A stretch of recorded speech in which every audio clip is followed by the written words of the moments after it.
welcome. Today we're going to be talking with Colleen Mousseau, Registered Psychotherapist, about all things death, but in terms of expected versus unexpected death. So we'll start with talking about when we expect death and how that shows up. Yeah, Tammy, you and I have talked a bit in the past about the ideal situation where we have all the information beforehand and everybody's talking about it and we're included, and we've included kids and we've found ways to talk about the hard things. But the reality is death and dying and grief gets pretty complicated, and that doesn't happen. It doesn't happen all the time, and for those reasons, even a death that we're prepared for can feel really, really hard. Yeah. And it is difficult, even in an ideal situation, because the fact of the matter is that somebody is dying or has died. The other thing I don't want to assume is that there aren't moments in leading up to somebody's death that have been traumatic or deeply troubling, whether it's things that have been witnessed, medical interventions that have been witnessed, or moments in time where maybe you thought the person was dying and they hadn't yet died, or a number of times that, we're talking about kids here, they've come home from school and their person isn't there and they've been rushed away to a medical appointment, and again, filling in the gaps with their imagination, what it leaves them to feel. So there can be traumatic experiences for somebody as somebody is dying that we can't assume don't exist just because it was an unexpected death. Yeah. Which leads us then to the unexpected or sudden deaths, and what kind of shifts or what do you see with grief with the unexpected? So again, not necessarily wanting to assume anything, but typically when there's a sudden death or something that wasn't necessarily predicted, there is this element of shock and questioning and what's happened, and often a lot of questions that will remain unanswered.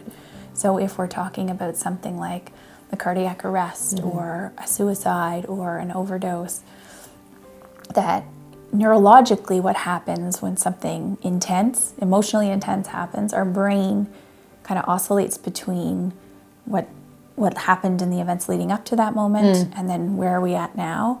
And that's a natural way that our brain is trying to integrate this new information together. But unfortunately, a lot of the times that ends up being pretty unsettled because it's a hard thing to integrate when it wasn't something we were expecting. It wasn't in our blueprint for how life was going to go. This thing has happened, and now what? And so it is pretty normal to kind of do that dance between replaying incidents leading up to, and often mixed into that are feelings of responsibility. Yeah, like what role did you have? Sure. Was there something I could have done to prevent this from happening? And that's a natural way, I think, of us feeling and showing our care, that we wish this was different. Yeah. We wish that there was something we could have done.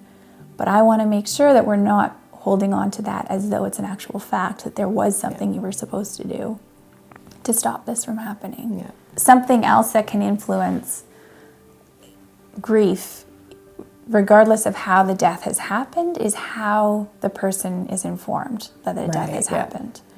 And so was that done in a way that they felt like they were taken care of, or were they able to hear it as soon as they wanted to, that this wasn't something that was kept from them? And let's face it, we hate to be the last to know. And for sometimes there's circumstances that makes it unavoidable. But it also is really important of who and how information is shared to provide that time and that space to have those reactions, whatever they are. And even, again, as we talked about earlier, but calling in help. Right. So to help disseminate that information in a intimate way that, it's not just getting blasted out on social media. Right. And then you find out that way. Sure. So kind of having that communication plan, for lack of a better term, just to make sure that everyone is informed that needs to be, and how things progress from there. And have the support in whatever form that looks like. Yeah. Thank you, Colleen, for Welcome, the conversation around, expected versus unexpected death. Obviously, a lot of conflicting things that come up there, so I'm glad we had an opportunity to chat about it. So thank you for tuning in, and go to innertravelcoaching.com.